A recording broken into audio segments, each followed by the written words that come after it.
Yes,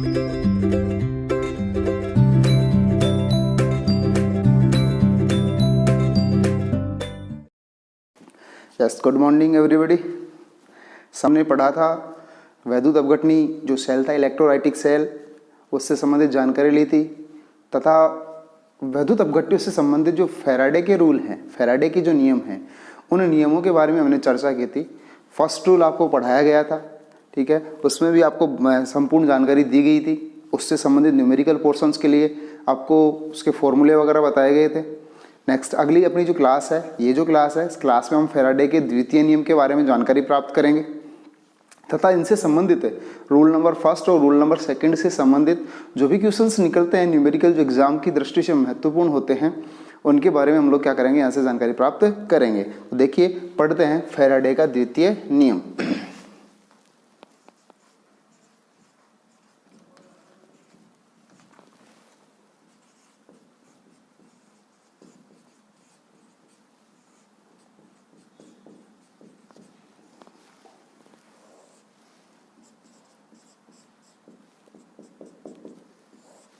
देखिए, Faraday का जो द्वितीय नियम है वो क्या कहता है कि पिछले प्रथम जो रूल पढ़ा उसमें केवल हमने एक अपघट्य की बात की और उसमें विद्युत धारा के प्रवाह की बात की। उसमें कहा गया कि भैया जितनी विद्युत धारा उसमें प्रवाहित की जाती है, ठीक है, वो एक तरीके से उसके अंदर मुक्त होने वाला जो पदार्थ होता है उसकी मात्रा के समानुपाती होता है, अर्थात जितनी ज़्यादा मात्रा उसमें प्रवाहित की जाएगी या दी जाएगी उतनी ही ज़्यादा उसमें विद्युत धारा प्रवाहित हमें करनी होगी, या फिर जितनी ज़्यादा विद्युत धारा उसमें प्रवाहित करेंगे उतना ही ज़्यादा पदार्थ का क्या होगा, निक्षेपण होगा। अब अगर हम बात करें यहाँ पे किसके बारे में, रूल नंबर 2 के बारे में, तो रूल नंबर 2 में क्या है कि उसके कंपैरिजन में रूल नंबर फर्स्ट में एक अपघट्य उपयोग किया गया है और रूल नंबर 2 में यदि अपघट्यों की संख्या बढ़ा करके दी जाए, आपको 2 अपघट्य उपस्थित हो, 3 अपघट्य उपस्थित हो, तो उस स्थिति में आप उसको कैसे सोल्व कर सकते हैं। तो यहाँ कहना चाह रहा है कि जो फैराडे का द्वितीय नियम है उसकी ये चर्चा करना चाह रहा है और उसमें बताना चाह रहा है हमें क्या कि विभिन्न विद्युत अपघट्यों के विलयन में यदि समान विद्युत धारा समान समय के लिए प्रवाहित की जाती है, ठीक है, तो उसमें निक्षेपित या इलेक्ट्रोडों पर मुक्त होने वाला जो पदार्थ की जो मात्रा है, ठीक है, वह उनके तुल्यांकी भार के क्या होती है, समानुपाती होती है। अब बात करें, देखिए इसके अंदर मैं एक बार आपको उसको लिख करके बता देता हूं क्या कहना चाह रहा है कि विभिन्न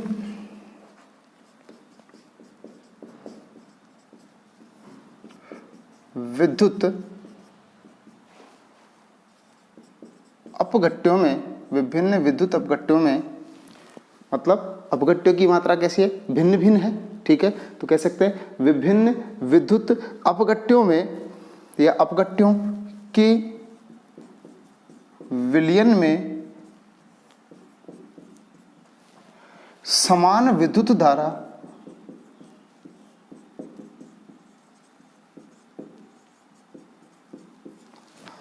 समान समय के लिए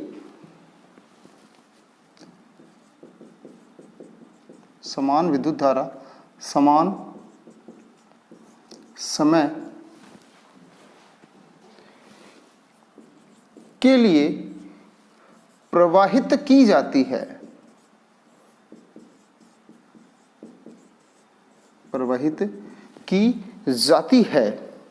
तो इलेक्ट्रोडों पर मुक्त पदार्थ की मात्रा, तो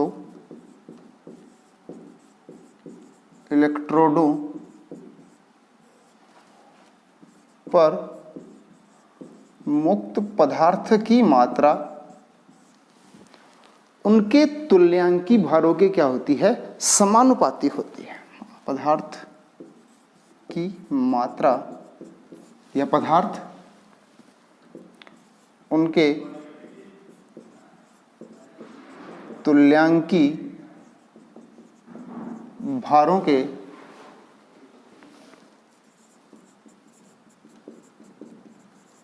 समानुपाती होती है। देखिए, पिछला फर्स्ट रूल पढ़ा था, उसमें भी बताया गया था कि विद्युत धारा अगर प्रवाहित की जाती है तो निक्षेपित होने वाले या मुक्त होने वाले पदार्थ की मात्रा विद्युत धारा के या आवेश की क्या होती है, समानुपाती। लेकिन इसमें हल्का सा चेंजेज है क्या, कि यदि अपघट्यों की संख्या बढ़कर के एक नहीं दो हो, या कहने का मतलब दोनों अपघट्य कैसे हो, भिन्न भिन्न हो, अलग अलग अपघट्य दिए गए हो, दोनों इलेक्ट्रोड अलग अलग पदार्थ के बनाए गए हो, दोनों विलयन अलग अलग लिए गए हो, या फिर कह सकते हैं दोनों इलेक्ट्रोड अलग अलग हो, उस स्थिति में कह सकते हैं कि विभिन्न विद्युत अपघट्यों के विलयन में समान विद्युत धारा समान समय के लिए प्रवाहित की जाती है तो इलेक्ट्रोडों पर मुक्त पदार्थ की मात्रा उनके तुल्यांकी भारों के क्या होती है, समानुपाती होती है। इसी को हम लोग कह सकते हैं, जैसे कि फैराडे का प्रथम नियम है उसकी बात करें,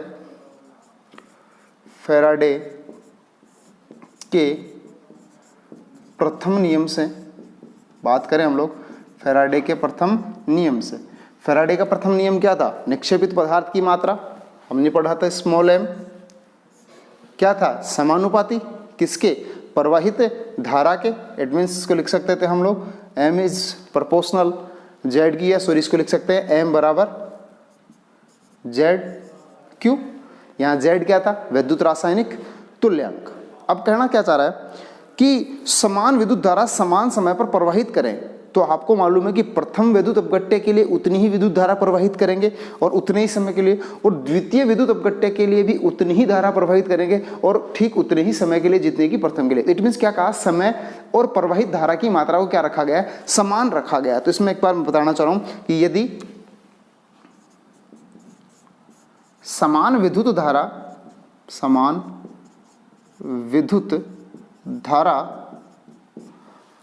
समान समय के लिए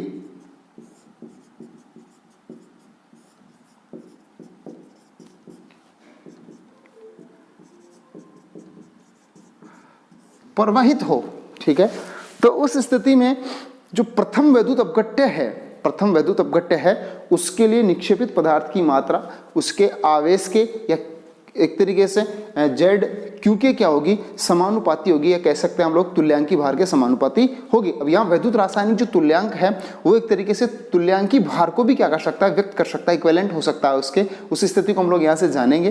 देखिए कैसे, आगे देखिए कहना चाह रहा है कि प्रथम वैद्युत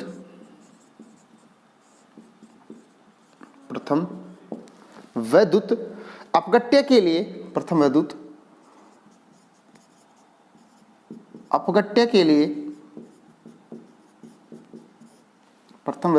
अपघट्य के लिए अब समान विद्युत धारा समान समय के लिए प्रवाहित की जाए तो उस स्थिति में क्या हो जाएगा के लिए m1 बराबर z1 क्यों हो सकता है, क्यों आवेश है, समान विद्युत धारा है तो उसमें कोई कहने की आवश्यकता नहीं, देखने की जरूरत नहीं, इसको पढ़ सकते हैं हम लोग समीकरण नंबर 1।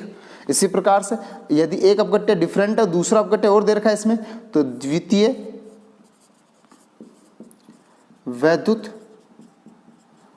अपघट्य के लिए बात करें तो कह सकते हैं m2 इज इक्वल z2 क्यों, इसको कह दिया गया समीकरण नंबर 2। तो देन बात कहाँ आ रही है कि हम लोग प्रथम नियम से किसकी ओर चल रहे हैं, द्वितीय नियम की ओर चल रहे हैं। इट मीन्स कह सकते हैं कि द्वितीय नियम को डिटेल स्टडी या उससे संबंधित या न्यूमेरिकल्स जो निकलते हैं उसको हम लोग कैसे सोल्व कर सकते हैं, उनसे एक अपघट्य की मात्रा आपको दे रखी है, दूसरे अपघट्य की मात्रा आप कैसे निकाल सकते हैं, इन सभी बातों की हम लोग क्या करेंगे, यहाँ से चर्चा करेंगे। तो देखिए एक बार इसको फिर से एक्सप्लेन करता हूँ क्या कहना चाह रहा है। रूल नंबर 2 अपना, विभिन्न वैद्युत अपघट्यों के विलयन में समान विद्युत धारा समान समय के लिए प्रवाहित की जाती है तो इलेक्ट्रोडों पर मुक्त पदार्थ की मात्रा या इलेक्ट्रोडों पर मुक्त पदार्थ उनके तुल्यांकी भारों के क्या होता है, समानुपाती होता है। देन इसको हम लोग आगे बढ़ते हैं, देखते हैं फैराडे के फर्स्ट रूल से। फैराडे का प्रथम नियम क्या था कि इलेक्ट्रोड पर प्रवाहित विद्युत धारा जो है निक्षेपित पदार्थ की मात्रा के क्या होती है, समानुपाती होती है। देन इसको लिखा था हमने m equal to Z Q, Z यहाँ क्या था, विद्युत रासायनिक तुल्यांक था। उसी स्थिति में आगे बढ़ते हैं, यदि समान विद्युत धारा समान समय के लिए प्रवाहित की जाए, क्यों, क्योंकि अब हमारे पास जो अपघट्य हैं वो अलग अलग दे रखे हैं। एक अपघट्य को हमने प्रथम नाम दिया, द्वितीय को, दूसरे को हमने द्वितीय नाम दिया। तो उस कंडीशन में कहा प्रथम वैद्युत अपघट्य के लिए प्रथम नियम से m is proportional m1 is proportional z1 Q, और द्वितीय के लिए क्या हो जाएगा m2 प्रोपोर्शनल या इक्वल z2 क्यू। इनको अलग अलग नाम दे दिया गया, समीकरण 1 व समीकरण 2। अब उसी स्थिति में समीकरण 1 को समीकरण 2 से क्या करने पर, डिवाइड करने पर, भाग देने पर, समीकरण 1 को 2 से भाग लगाने पर क्या होगा, m1 m2 बराबर z1 z2।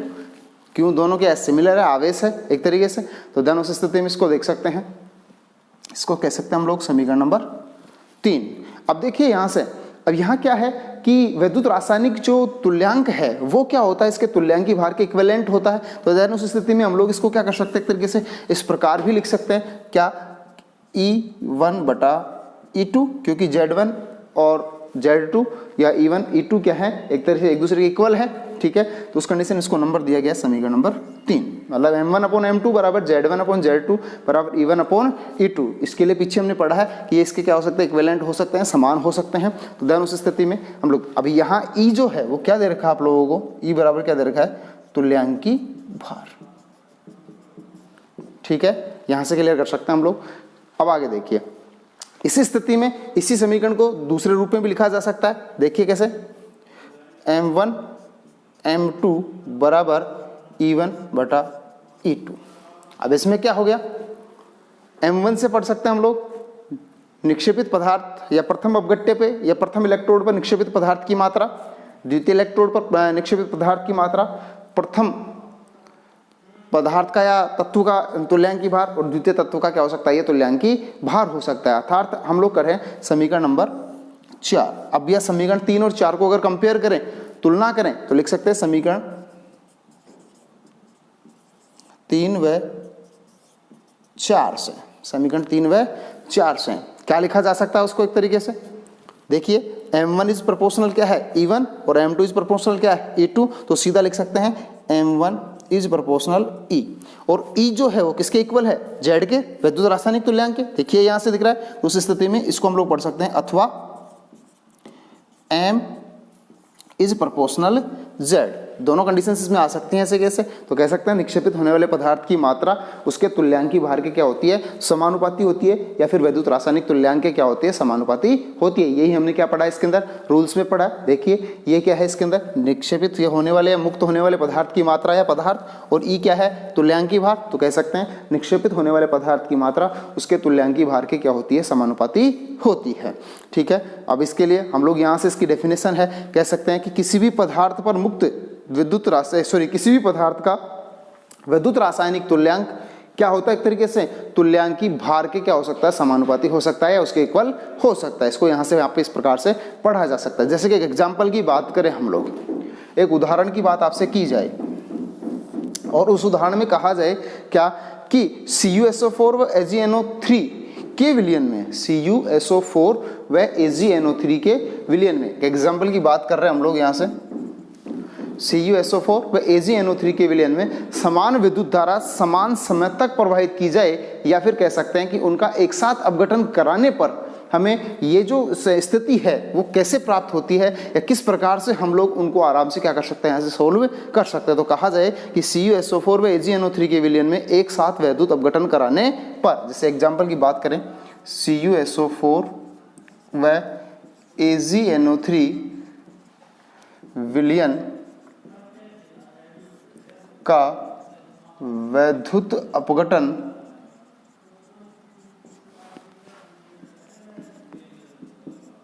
कराने पर, देखिए इसमें अब क्या करना चाह रहा है कि CuSO4 और AgNO3 विलयन के विद्युत अपघटन कराने पर, तो आपको मालूम है कि CuSO4 और AgNO3 जो है दोनों अलग अलग अपघट्य हैं, ठीक है। उस कंडीशन में उनके इलेक्ट्रोड्स भी क्या होंगे, अलग अलग होंगे। तो सीधे शब्दों में कहेंगे कि निक्षेपित होने वाले पदार्थ की मात्रा उनके तुल्यांकी भार के क्या होगी, समानुपाती। तो उस स्थिति में कहूँ निक्षेपित Cu की मात्रा, इसको ऐसे लिखा जा सकता है, निक्षेपित Cu की मात्रा समानुपाती होगी Cu के तुल्यांकी भार। और इसी प्रकार से कहूं मैं, इसको नंबर दे दूं समीकरण नंबर 1, और इसकी बात करूं कि निक्षेपित Ag की मात्रा समानुपाती होगी Ag के तुल्यांकी भार। अब इसी के अकॉर्डिंग पीछे पढ़ा हमने m1 अपॉन m2 बराबर E1 अपॉन E2। तो देन उस कंडीशन में समीकरण 1 व 2 से, समीकरण 1 व 2 से क्या किया जा सकता है? निक्षेपित Cu की मात्रा बटा निक्षेपित Ag की मात्रा बराबर Cu का तुल्यांकी भार बटा Ag का तुल्यांकी भार। इससे हम लोग क्या कर सकते हैं कि कोई भी पदार्थ की निक्षेपित मात्रा हमें दे रखी है और भैया इन दोनों में से जैसे Cu का तुल्यांकी भार दे रखा है तो Ag का तुल्यांकी भार ज्ञात कर सकते हैं, Ag का तुल्यांकी भार दे रखा है तो Cu का तुल्यांकी भार हम लोग यहाँ से ज्ञात कर सकते हैं। इसी प्रकार से यदि इन दोनों के तुल्यांकी भार हमें दे रखे हैं और निक्षेपित पदार्थ की मात्रा में बता रखी है तो Cu की मात्रा हम आसानी से ज्ञात कर सकते हैं। Cu की दे रखी है तो Ag की निक्षेपण की मात्रा हम लोग क्या कर सकते हैं, यहाँ से ज्ञात कर सकते हैं। तो सीधे शब्दों में रूल नंबर फर्स्ट और रूल नंबर सेकंड जो है वो वैद्युत अपघट्य या इलेक्ट्रोडों पर निक्षेपित होने वाले पदार्थ की मात्राओं को आसानी से ज्ञात किया जा सकता है। अगर अकेले इलेक्ट्रोड प्रेजेंट हैं, अकेले एक ही प्रकार के अपघट्य वहां पे अपघटक यहाँ पे मौजूद हैं, उस कंडीशन में रूल नंबर फर्स्ट के अकॉर्डिंग हम लोग क्या कर सकते हैं, एक तरीके से निक्षेपित पदार्थ की मात्रा ज्ञात कर सकते हैं। यदि आपको भिन्न भिन्न अपघट्य दे रखे हैं, विभिन्न इलेक्ट्रोड दे रखे हैं, तो उन कंडीशन में आप लोग क्या कर सकते हैं, यहाँ से रूल नंबर 2 के अकॉर्डिंग इनके निक्षेपण की मात्रा का क्या कर सकते हैं, गणना कर सकते हैं। उसके लिए क्वेश्चन आपको यहाँ से समझाया जाए, एक न्यूमेरिकल आपको दिया जाए, उससे पहले आप लोग क्या कर सकते हैं, इसका स्क्रीनशॉट ले लीजिए एक बार, फिर आगे चलते हैं। क्वेश्चन आपको बताया जाएगा, ऐसे एक न्यूमेरिकल करवाते हैं।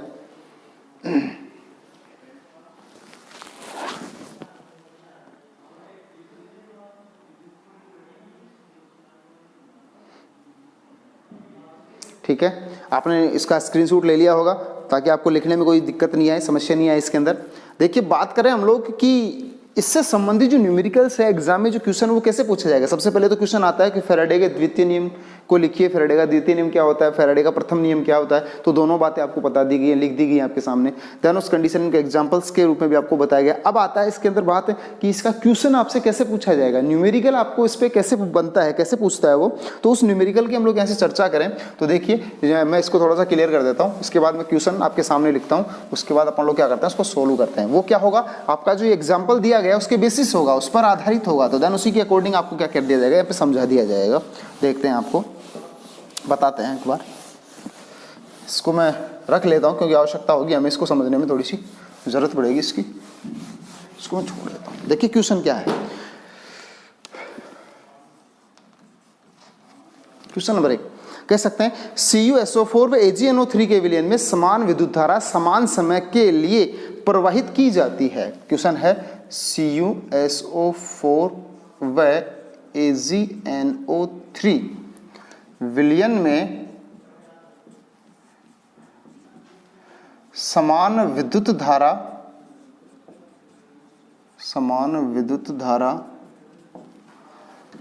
समान समय के लिए प्रवाहित की जाती है।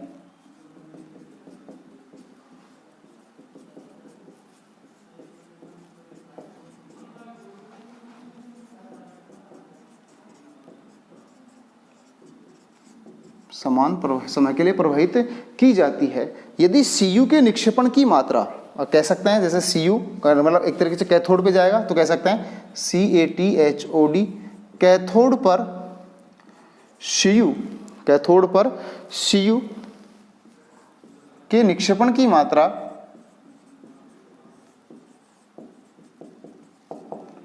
31.75 ग्राम, कितनी दे रखी है, 31.75 ग्राम है। तो एनोड पर Ag के निक्षेपण की मात्रा, एनोड पर Ag के निक्षेपण की मात्रा ज्ञात कीजिए। तो देखिए बात क्या आ रही है, अपने पास दो इलेक्ट्रोड दे रखे हैं Cu और Ag, ठीक है। हमें क्या कर रखा है, Cu के निक्षेपण की मात्रा उसने दी है, Ag के निक्षेपण की मात्रा हमसे क्या करवा रहा है, ज्ञात करवा रहा है। Cu का तुल्यांकी भार हमें लिखना है और Ag का तुल्यांकी भार हमें क्या करना है, यहाँ से लिखना है। तो देखो दो बातें, सबसे पहले तो हमें क्या ज्ञात होना चाहिए, यहाँ से क्वेश्चन में दिया हुआ है Cu का जो परमाणु भार है वो दे रखा आपको 63.5 ग्राम या AMU पढ़ सकते हैं आप इसको, और इसमें दे रखा है AU जो दे रखा है, सॉरी Ag जो दे रखा है उसका दे रखा है आपको 108 ग्राम। दोनों स्थितियां आपके सामने लिखी गई हैं, ठीक है। अब हमें क्या करना है कि भैया इसके अंदर से निक्षेपण Ag के निक्षेपण की मात्रा ज्ञात करने के लिए हम लोग इस फॉर्मूले को यूज कर सकते हैं आराम से, कोई दिक्कत नहीं है इसमें। लिख सकते हैं इसको, निक्षेपित Cu की मात्रा बराबर Cu का तुल्यांकी भार बटा निक्षेपित Ag की मात्रा बराबर Ag का तुल्यांकी भार। अब देखिए Cu के निक्षेपण की मात्रा में दे रखी है कितनी, 31.75 ग्राम, ठीक है। और Ag के निक्षेपण की मात्रा वो क्या कर रहा है, हमसे पूछ रहा है। अब बात करें इनके तुल्यांकी भार की, तो देखो तुल्यांकी भार ज्ञात करने के लिए सीधा सा फॉर्मूला 11th क्लास में भी आपको चैप्टर नंबर 1 में बताया गया था। तो यहां से सीधा फॉर्मूला होता है, क्या कह सकते हैं, क्या तुल्यांकी भार बराबर परमाणु भार बटा संयोजकता, या फिर द्रव्यमान बटा संयोजकता कर सकते हैं इसकी। तो ध्यान, उस कंडीशन में बात करूं मैं कि Cu के तुल्यांकी भार की कितना है, 63.5। Cu का जो एक तरीके से वैलेंसी जो होती है वो कितनी होती है, 2, तो उस कंडीशन में कितना आएगा, 31.75। इसी प्रकार से बात करें Ag का तुल्यांकी भार, ठीक है, उस स्थिति में 108/1, देन क्या हो जाएगा 108 ग्राम, ठीक है। तो अब देखिए इसमें अपन लोग वैल्यूएशन रखें और आराम से इनके निक्षेपण की मात्रा को हल कर सकते हैं। देखिए Cu के निक्षेपण की मात्रा आपको दे रखी है कितनी, 31.75। Ag की मात्रा हमें क्या करनी है, ज्ञात करनी है। इक्वल है इसके क्या, Cu का तुल्यांकी भार कितना आया था, 31.75, और यहां से बात करें Ag का तुल्यांकी भार कितना आया था, 108। अब बात करनी क्या, Ag की मात्रा बराबर 31.75 गुणा 108/31.75, कैंसिल हो गया। देन आंसर Ag के निक्षेपण। इसी प्रकार से हम लोग अगर Ag के निक्षेपण की मात्रा वहां दे रखी है तो Cu के निक्षेपण की मात्रा आसानी से क्या कर सकते हैं, यहाँ से ज्ञात कर सकते हैं, ठीक है। आप एक बार इसका स्क्रीनशॉट ले लीजिए, ये थोड़ा सा अलग है इसलिए इसको अलग लिखा गया है। तो इस क्वेश्चन को एक बार आप लोग देख लीजिए, पढ़ लीजिए, समझ लीजिए। कोई समस्या हो तो आप स्क्रीन कमेंट बॉक्स में दे सकते हैं अपना विचार जो है, व्यू है जो है, ठीक है। रूल नंबर जो सेकंड है फैराडे का जो द्वितीय नियम है उससे संबंधित न्यूमेरिकल यही बनता है। ये न्यूमेरिकल बार बार पूछा जाता है एग्जाम में, तो इससे संबंधित मैंने जानकारी दे दी। अब हमें रूल नंबर जो फर्स्ट था फैराडे का जो प्रथम नियम था उससे संबंधित न्यूमेरिकल अपन ने सोल्व नहीं किया था पिछली क्लास में, तो उससे संबंधित जो न्यूमेरिकल है एग्जाम में पूछा गया क्वेश्चन है। हालांकि एग्जाम में आया हुआ क्वेश्चन है जो मैं आपको बता रहा हूँ बोर्ड पे, ये भी क्वेश्चन एग्जाम में पूछा जा चुका है। अभी जो न्यूमेरिकल में आगे और लिखूंगा रूल नंबर फर्स्ट के अकॉर्डिंग, फैराडे के प्रथम नियम के अकॉर्डिंग, वो भी एग्जाम में पूछा गया क्वेश्चन है, ठीक है। अभी लास्ट टाइम जो एग्जाम लगी थी उसमें भी उस क्वेश्चन को पूछा गया था, लेकिन उसके आंकड़े बदल दिए गए थे। तो उस स्थिति में देखिए हम लोग इसको देखते हैं क्या कहना चाह रहा है।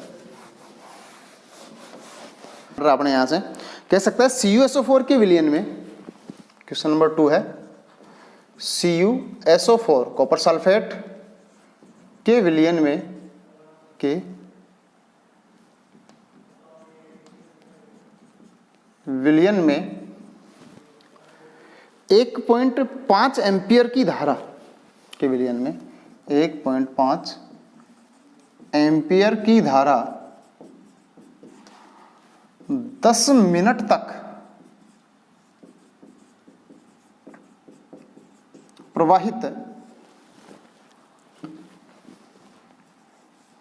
की जाती है, 10 मिनट तक प्रवाहित की जाती है। एक बार दोबारा बोल रहा हूं, CuSO4 के विलयन में 1.5 एम्पियर की धारा 10 मिनट तक प्रवाहित की जाती है, किसके लिए, अपघटन करवाने के लिए।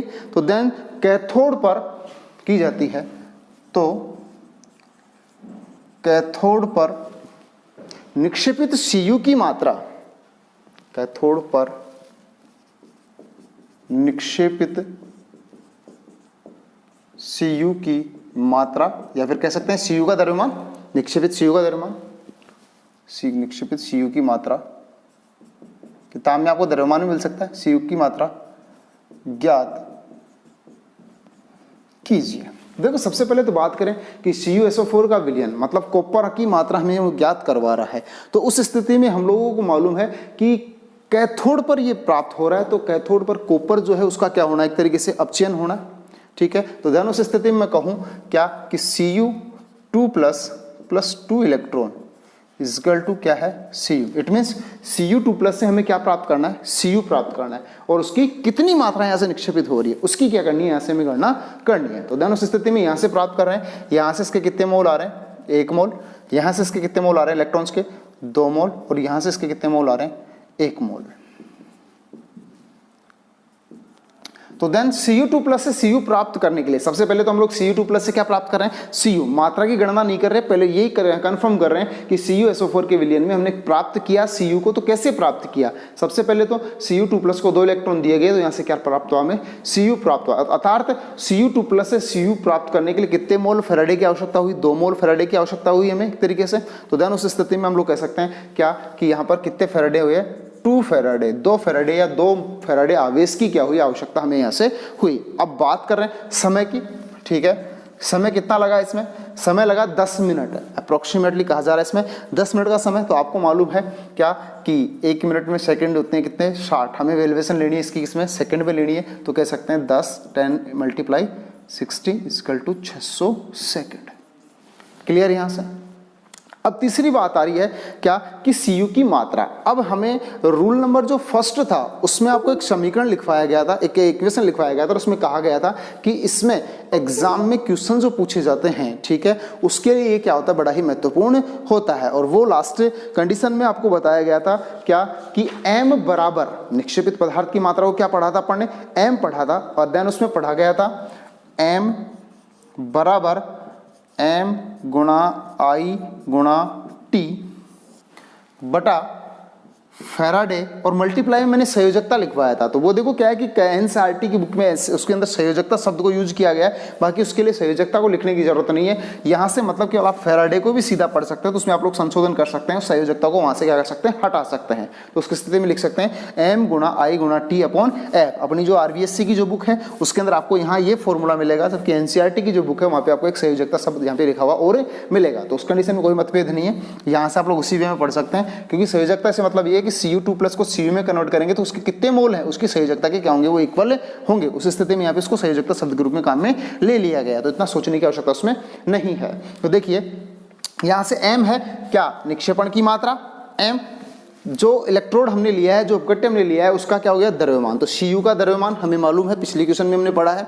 I हमें मालूम है कि 600 कितने विद्युत धारा 1.5 एम्पियर की धारा इसमें प्रवाहित की जा रही है। यहाँ से मैं लिख देता हूँ I बराबर 1.5 एम्पियर, ठीक है। T समय की बात हमने कर ली, कितनी 60 सेकंड का समय इसने लिया। फेराडे कितने हैं, 2 फेराडे हैं, तो उस स्थिति में लिख सकते हैं इसके अंदर वैल्यूएशन m इक्वल टू 31 उसकी वैल्यूएशन जो दे रखी है वो है एक तरीके से Cu जो है उसका द्रव्यमान होता है 63.5 के समथिंग है, ठीक है। पिछले क्वेश्चन में हमने पढ़ा था 63.5 गुणा I की वैल्यूएशन 1.5 एम्पियर मल्टीप्लाई T समय कितना है 600 सेकेंड बटा आवेश की बात करें फेराडे, कितने फेराडे हैं, Cu2 प्लस को Cu में बदलने के लिए 2 फेराडे, तो लिख सकते हैं 2 मल्टीप्लाई 96,500 कूलम।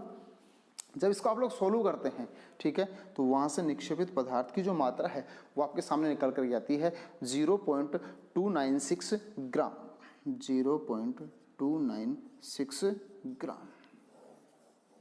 देन इसी प्रकार से आप लोग इन क्वेश्चंस को सोल्व कर सकते हैं। ये क्वेश्चन एग्जाम में पीछे पूछा जा चुका है, ठीक है। आगे भी इसको रिवाइंड किया जा सकता है, या इसके आधार पर या इसके बेसिस पे आगे क्वेश्चन आपसे पूछा जा सकता है। तो आप इसका स्क्रीनशॉट ले लीजिए, फिर पढ़ते हैं नेक्स्ट तीसरा जो क्वेश्चन है, इनसे संबंधित और क्वेश्चन जो है एग्जाम में कैसे पूछ लिए जाते हैं, कैसे आप उनको सोल्व करेंगे, कैसे उनको हल करेंगे, देख लीजिए एक बार इनको।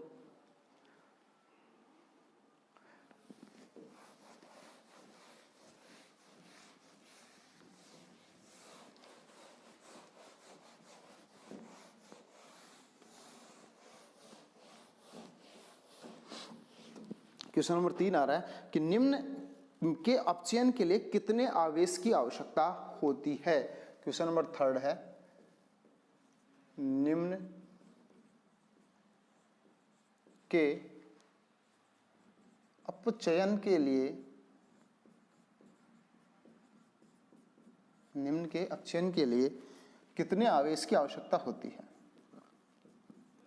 कितने आवेश की आवश्यकता होती है। देखिए, हमें मालूम है कि किसी भी पदार्थ का अपचयन किया जाता है, किसी भी तत्व का अपचयन किया जाता है, किसी भी स्पीशीज का अपचयन किया जाता है, तो हमने पीछे बार बार अपचयन एक ही प्रोसेस से करवाया है, उसको इलेक्ट्रॉन प्रदान करके। जैसे उसको इलेक्ट्रॉन देंगे तो एक तरीके से हम उसके इलेक्ट्रॉन्स के कितने मोल उसमें यूज किए गए हैं उसको फैराडे के इक्वल मान करके हम उसको पढ़ सकते हैं, क्योंकि आपको मालूम है कि एक मोल आवेश की मात्रा ही क्या कहलाती है, फैराडे नियतांक कहलाती है। तो आवेश की क्या करवा रहा है, वो गणना करवा रहा है। इट मीन्स फैराडे के बारे में वो जानकारी मांगने का प्रयास कर रहा है, आपसे जानने का प्रयास कर रहा है फैराडे के बारे में। तो इससे संबंधित जो क्वेश्चन आ रहा है आपके पास में, जैसे एक मोल Al+3 को Al में अपचयित करना। आपको क्या, एक मोल क्या दे रखा है आप लोगों को, Al+3 को किसमें अपचयित करना है, एल्यूमिनियम में अपचयित करना है। तो देखिए, बात करें कि एक मोल Al+3 को एल्यूमिनियम में अपचयित करने के लिए कितने आवेश की आवश्यकता होगी, ऐसा क्वेश्चन सीधा आपसे पूछा जा सकता है। कह दिया जाए कि एक मोल Al+3 को Al में अपचयित करने के लिए आवेश की आवश्यकता होगी, तो उस स्थिति में देखिए, यहां से पढ़े हम लोग Al+3, एल्यूमिनियम प्लस 3 को या एल्यूमिनियम आयन को एल्यूमिनियम में कन्वर्ट होने के लिए कितने इलेक्ट्रॉन की आवश्यकता है, 3 इलेक्ट्रॉन की। हमने इसको 3 इलेक्ट्रॉन्स क्या किए, दिए। देन उस कंडीशन में इसका क्या हो गया, अपचयन, और क्या प्राप्त हो गया आप लोगों को, एल्यूमिनियम। अब देखिए इनके मोलों की बात करें, एल्यूमिनियम +3 जो आयन है उनके कितने मोल लिए गए हैं यहाँ पर, 1 मोल। एक तरीके से देखिए, यहाँ जो इलेक्ट्रॉन है Al3+ को Al में कन्वर्ट करने के लिए कितने मोल इलेक्ट्रॉन की आवश्यकता हुई, 3 मोल इलेक्ट्रॉन की जरूरत हुई। और यहाँ से कितने मोल एल्यूमिनियम प्राप्त हुआ, 1 मोल एल्यूमिनियम। एंड देन आपको मालूम है क्या कि आवेश जो है वही क्या है, फैराडे।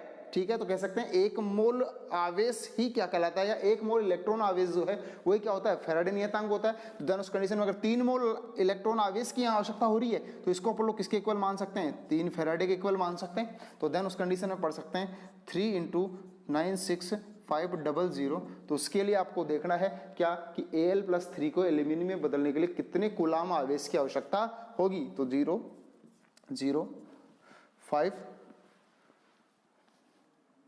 9 और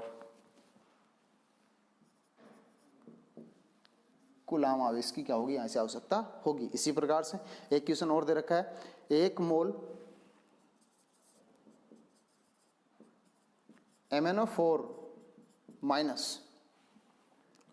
को Mn2+ में अपचयित करने के लिए कितने आवेश की क्या होगी, आवश्यकता होगी। तो देन उस कंडीशन में देखिए, MnO4- इसको हमें अपचयित करना है किसमें, Mn2+ में।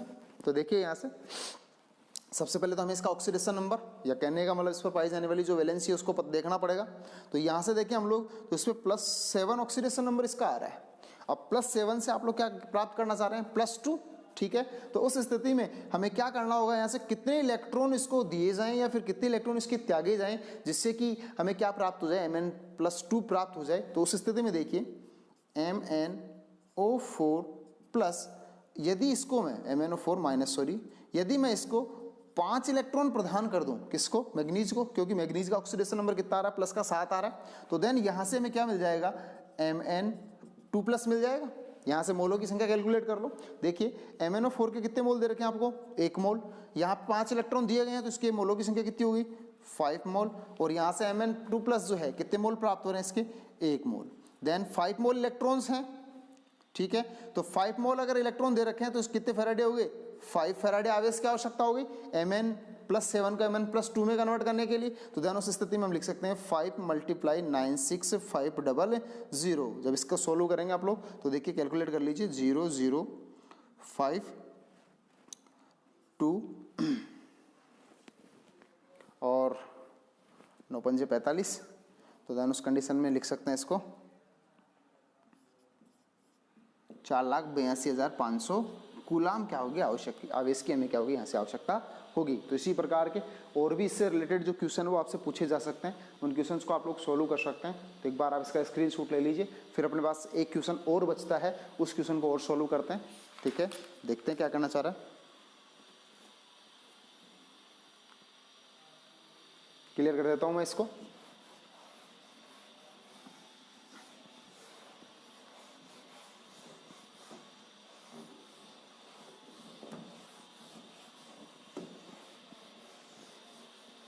देखिए क्वेश्चन आ रहा है, निम्न को प्राप्त करने के लिए कितने फैराडे की आवश्यकता होगी। क्वेश्चन नंबर 4 आ रहा है, निम्न को प्राप्त करने के लिए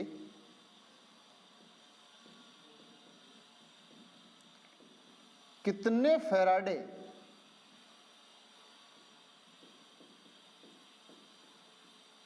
की आवश्यकता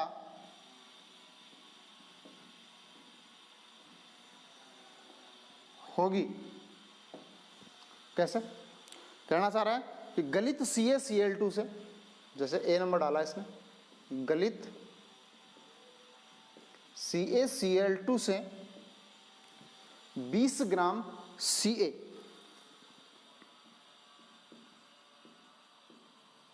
क्या करना चाह रहा है कि गलित CaCl2 है, मतलब कैल्शियम क्लोराइड है, उसका विलयन दिया गया है गलित अवस्था में, उससे 20 ग्राम कैल्शियम प्राप्त करने के लिए कितने आवेश की क्या होगी आपको आवश्यकता होगी। तो देखो सबसे पहले तो हमें CaCl2 से क्या प्राप्त करना है, Ca प्राप्त करना है। तो उस स्थिति में हम लोग इसको कैसे पढ़ेंगे, CaCl2 equal to Ca2 plus 2Cl minus, इस प्रकार से इसको क्या किया जा सकता है, यहाँ से पढ़ा जा सकता है। तो ध्यान उस कंडीशन में क्या करना चाह रहा है कि Ca2 प्लस जो है उससे हमें प्राप्त क्या करना है, Ca प्राप्त करना है, और उसके लिए हमें करना क्या होगा, इसको कितने इलेक्ट्रॉन देने पड़ेंगे, 2 इलेक्ट्रॉन देने पड़ेंगे।